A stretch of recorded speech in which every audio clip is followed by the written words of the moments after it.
Hi. Can you hear me? Hello. Hello.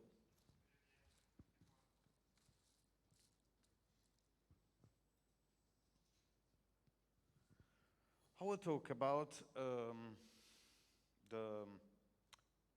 We are going to have a charity auction, but for who? The place is called Oasi di Sant'Alessio.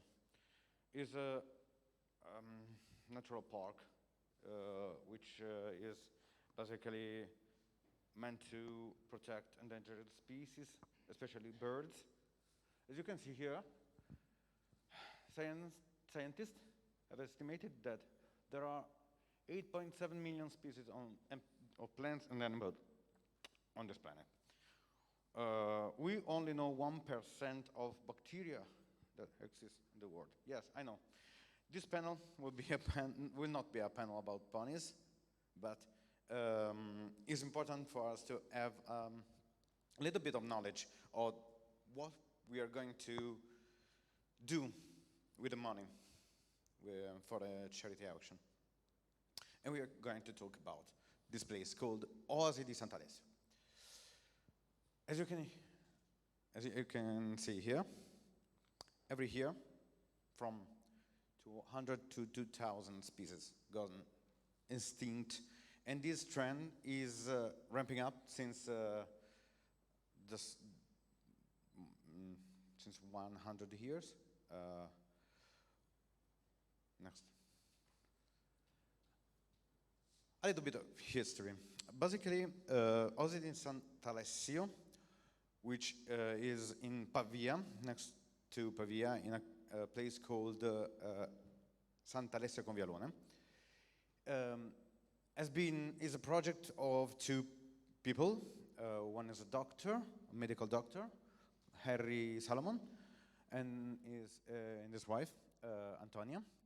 They built this place in 1973 to help Barbary falcon and other animals, storks, and black-winged stilt, to repopulate the area in Lombardy of birds that at the time, especially stilts, that were missing since years. And at the time, industrialization was a plague, and birds and animals were going somewhere. That is not here. Next one. Again, a little bit of history, because yes, Oasi di Sant'Alessio is placed in a zone next to a castle. The couple have brought a castle, and they live in that castle. Is a medieval one, pretty interesting. Oh, what are those ponies? Ponies? I see ponies here. This is the staff. Yeah, this is the Aussies of the staff, and this is me. Yeah. Yeah, this is me. Next one. And as you can see, yeah, this is the same castle on the background of the previous picture. This castle,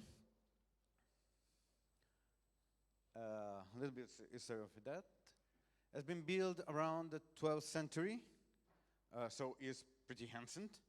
You can see it from the doors. They basically have some spikes. The doors have spikes, so nobody can siege it. If someone tries to enter, he gets stabbed by the doors themselves. It then has been brought by Beccaria and usurped. Basically, Beccaria, Franceschino Beccaria, literally nearly destroyed that castle, but his son, Girolamo, tried to do something with that, rebuild it, to make it an hunting place, a place where they reach the nobility, hunt, and something like that. After that, the Spanish army seized the castle and Giovanni delle Bande Nere conquered it for himself. We are talking about a serious castle with serious history here, something that stems from nearly 800 years.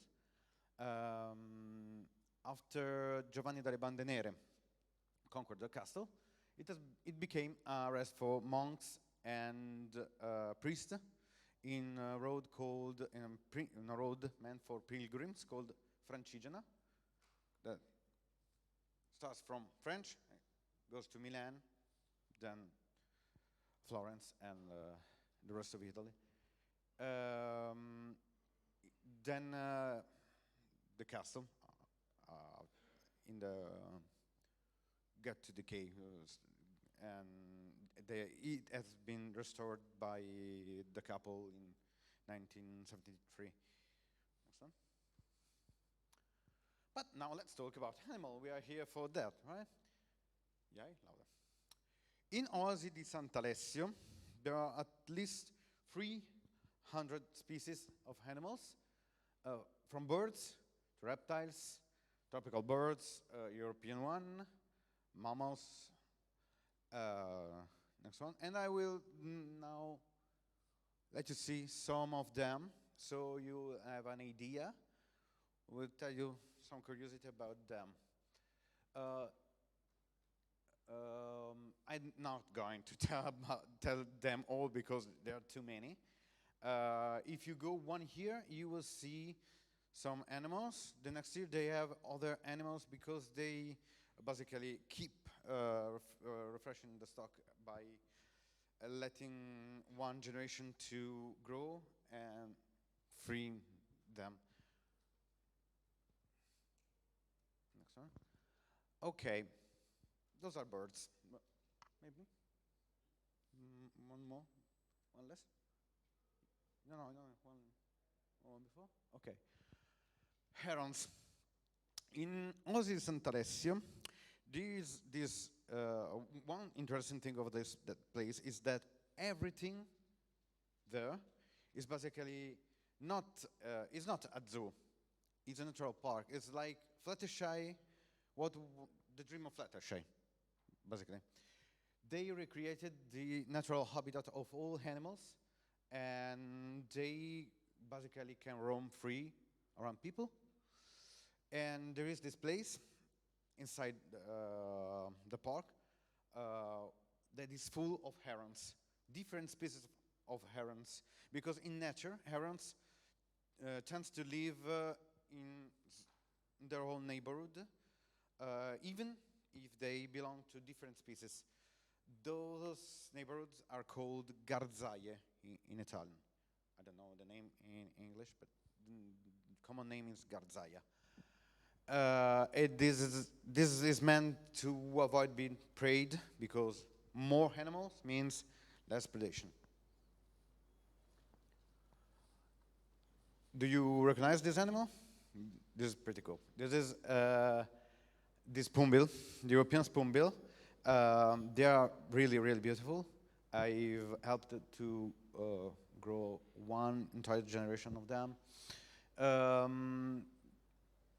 They live inside this huge recreated habitat where they can feed from a pond. You can see their back. Their back is has this shape that is meant to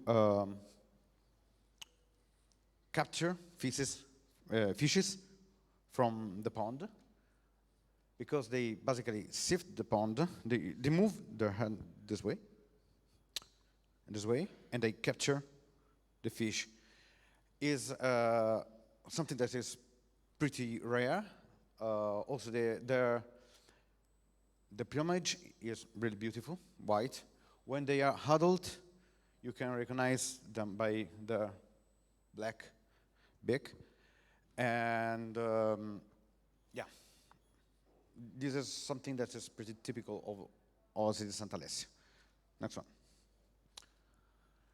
Hornbills. You already know one hornbill. Have you seen the movie Lion King? Yeah, Lion King. Okay, Zazu is a spoonbill. Spoonbills have this horn on their back, which is meant to create, basically is empty inside.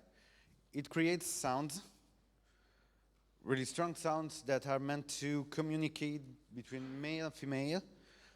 The male, during the nesting, put the female inside a little nest and it sigil her, so nothing can enter. But he can keep communicate with the female, and there are different kind of herons in Oasi and Alessio. There are two species. The first one, that one, is from Philippine. This one is a trumpeter. The trumpeter, inside there is a part of the natural park that is tropical. You can walk inside, and he will fly around you. You can hear his voice. It's pretty cool. It's pretty cool. One thing that I like about hornbills is the fact that they basically are dinosaurs. You can see by the face. It looks like they're derived from dinosaurs. Okay, next one. And mammals, obviously, mammals are there are too many humans inside that place. Yeah, okay, they are mammals, but also there are some wild species of red squirrels. They roam around. You can see them walking around you on the trees. They are literally everywhere. Otters. There are otters. There is a place, this pond, where they let otters reproduce, and you can watch. You can see them swimming inside their pond, and there is this place where you can watch their nest while they can't see you, and it's beautiful because you can see this cute otter that sleep, and the last one. Every time I go there, people ask me, "Where is the ocelot? Here's this ocelot." I bring them to the nest of the ocelot. Nobody can see him. Next one. Okay, not this one. This one. Okay. Is really sneaky. Not medium sneaky, but full on sneaky. And if you cannot see it, this means that he's a pretty good predator. Yeah, you know, because mimetization works not just for defend yourself from predators, but also to prey. And their coat is meant to not see them. You cannot see them. When you can see it, and every time kids stand there and see the cat, oh, yeah, because it's a really beautiful animal. Next one. Oh yes, horses. There are horses there. Cute and fluffy horses. You know about ponies, I guess. You already know about ponies. Yeah. But this is not a pony. This one is not a pony. This is an American miniature horse. Miniature horses are not ponies. The difference between a pony and a miniature horse is the fact that a miniature horse has the same proportion of a normal horse, but smaller, while ponies have larger neck, larger hooves. They are a little bit more bulkier than American miniature horses.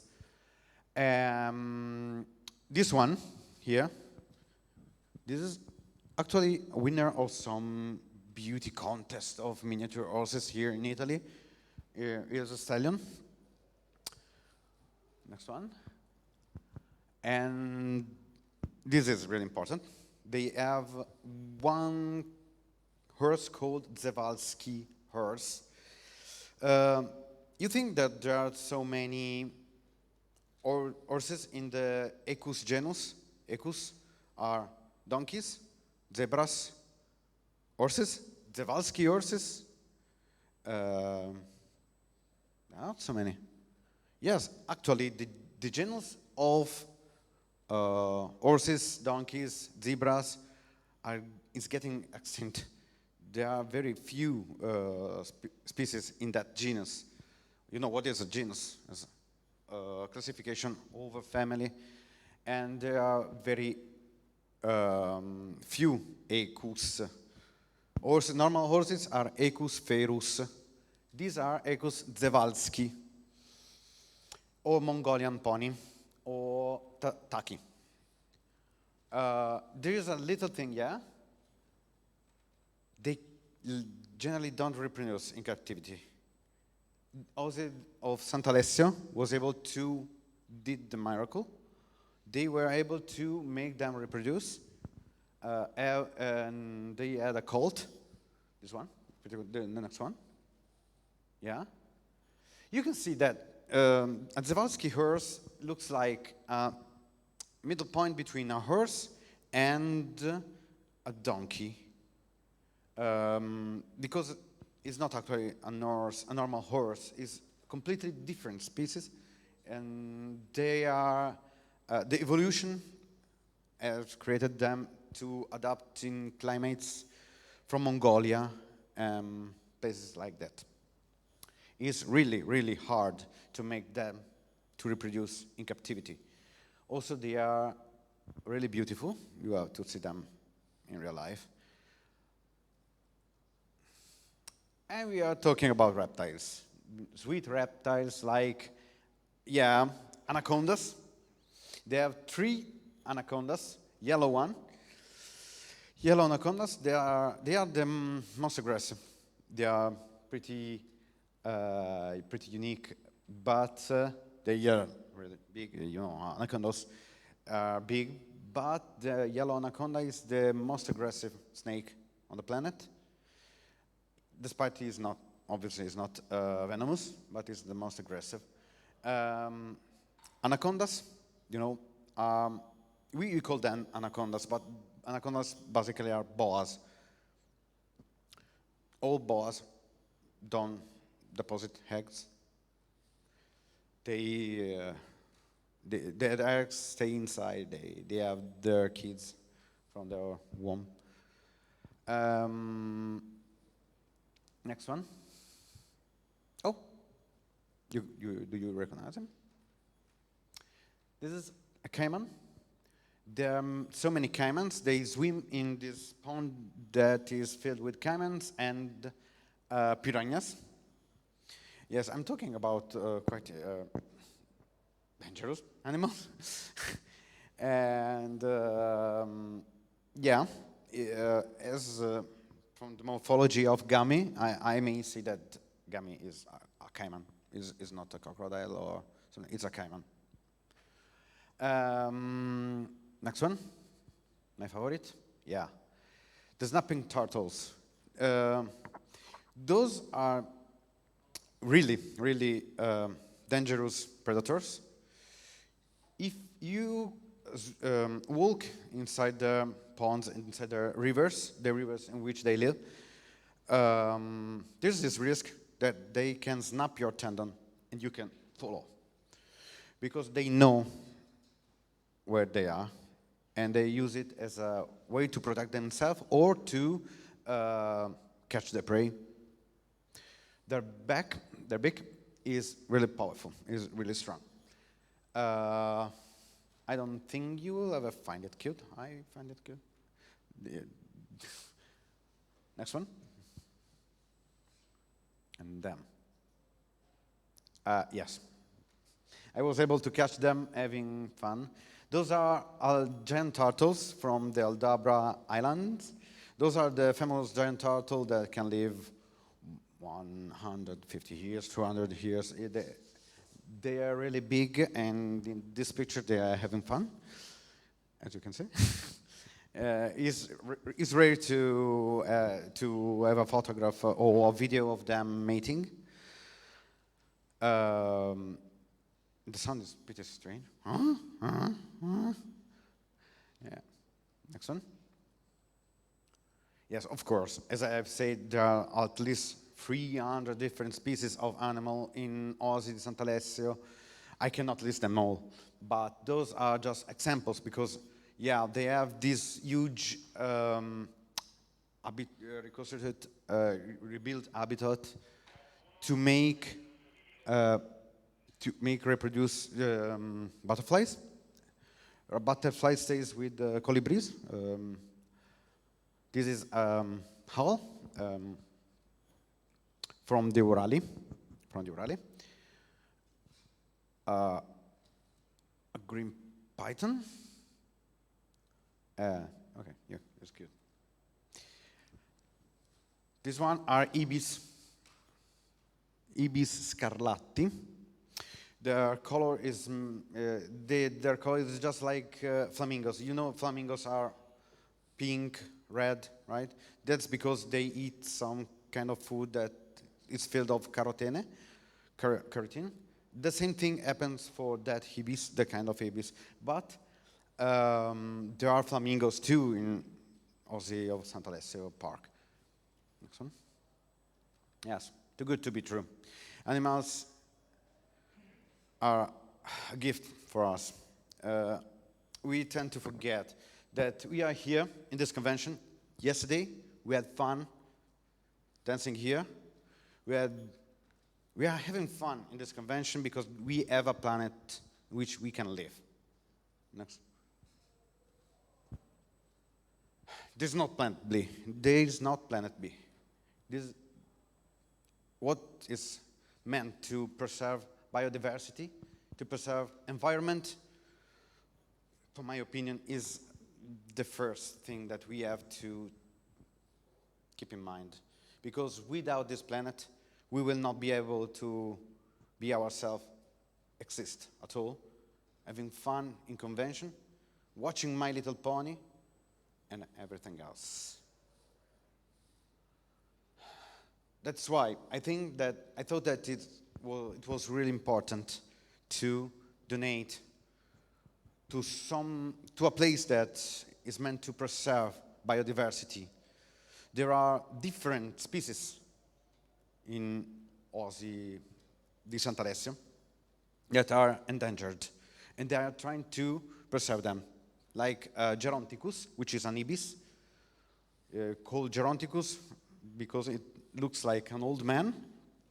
Yeah, right, like no hair, but is an endangered species, and people keep hunting them, despite we are losing them. This planet is the most important thing we have. We are not going to have another EponaFest without this planet. We are not going to have ever-free forest. We are not going to have any other music, nothing. We have one only planet. I really hope this message will spread more, where people will understand the meaning of this planet, of what we are doing. I really hope you guys will donate, so we'll all have a better planet. One thing? Yeah. It's called bromation, not hibernation. I don't know why they say in the show, a tank is going to hibernate. No, cold-blooded animals brumate. And one thing, Rainbow Dash was right. She was able to prevent winter. Tank will never.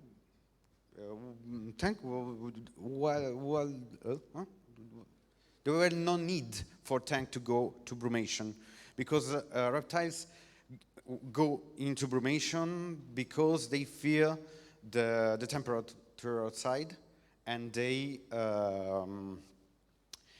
respond to that. Also, it's easier to wake up an animal in brumation than in hibernation. So that's the point. So I'm also a little bit angry with Fluttershy. She doesn't deserve that. But okay. Thank you for your attention. I hope you will have fun with the charity auction. I hope this was interesting. If you have any questions, something like that, just ask me. If not, I hope you have fun.